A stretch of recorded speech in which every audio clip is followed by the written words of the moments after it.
Halo semuanya, kali ini saya akan bahas topik yang cukup bikin terkaget-kaget mengenai pemerintah Thailand yang melegalkan kaum menyimpang ini atau disebut dengan LGBT, bahkan mengizinkan melakukan pernikahan resmi. Hal ini membuat kita netizen Indo merasa terheran-heran dan bahkan tertawa dengan keputusan yang agak lain dari pemerintah Thailand ini.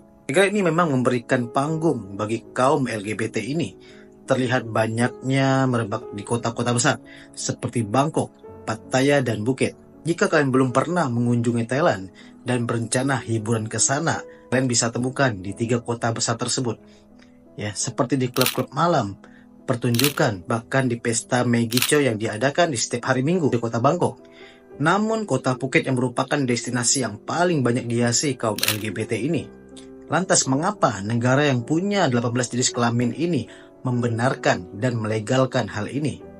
Pasti ada sejarah dan latar belakang yang mengupayakan hal ini bisa terjadi. Thailand memang punya sejarah panjang yang mengakui dan menerima keberagaman kaum ini. Konsep katoi atau ladyboys atau disebut transgender ini sudah ada dalam budaya Thailand selama berabad-abad.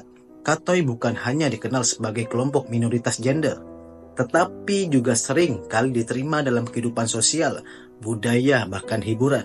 Di banyak tempat, mereka dihormati dan diterima sebagai bagian dari kehidupan sehari-hari. Hal ini menciptakan budaya inklusif atau tanpa membeda-bedakan di negara ini yang lebih terbuka terhadap perbedaan gender. Dalam konteks agama pun di negara ini, khususnya agama Buddha yang mayoritas yang dianut mereka, punya peran kuat dalam membentuk sikap dan kebijakan sosial terhadap transgender ini.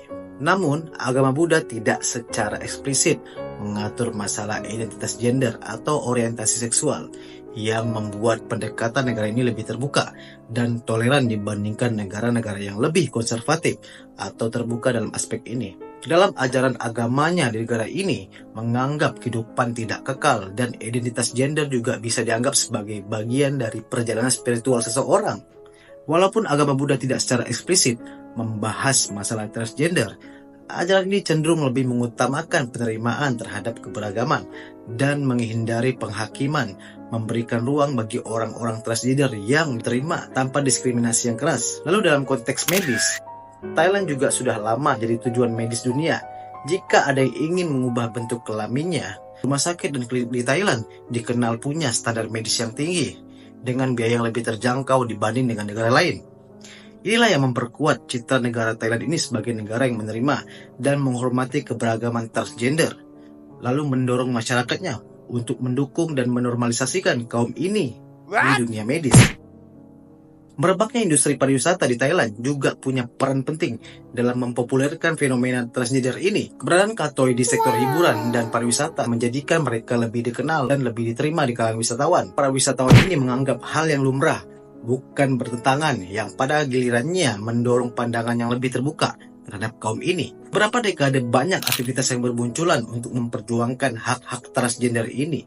Banyak organisasi HAM dan kelompok LGBT di Thailand berjuang agar diakui hak-hak transgender di negaranya, seperti hak untuk mendapatkan pengobatan yang layak, perlindungan dari diskriminasi, dan pengakuan hukum terhadap identitas gender mereka. Gerakan ini semakin mendapat perhatian dunia internasional yang mendorong perubahan kebijakan yang lebih inklusif atau tanpa membeda-bedakan. Meski belum sepenuhnya melegalkan perubahan gender seperti pembuatan KTP bagi kaum LGBT ini, tapi negara ini telah mulai mengesahkan beberapa kebijakan yang memberikan perlindungan terhadap individu transgender ini, seperti pernikahan resmi, larangan diskriminasi di tempat kerja, dan akses yang lebih baik dalam sektor kesehatan. Secara keseluruhan, Thailand melegalkan transgender karena kombinasi faktor budaya yang menerima perbedaan, ajaran agama yang mendukung keberagaman gender, kemudian dukungan di dunia medis, serta pengaruh dari dorongan gerakan sosial yang memperjuangkan hak-hak transgender, meskipun masih menghadapi permasalahan dalam aspek hukum dan diskriminasi.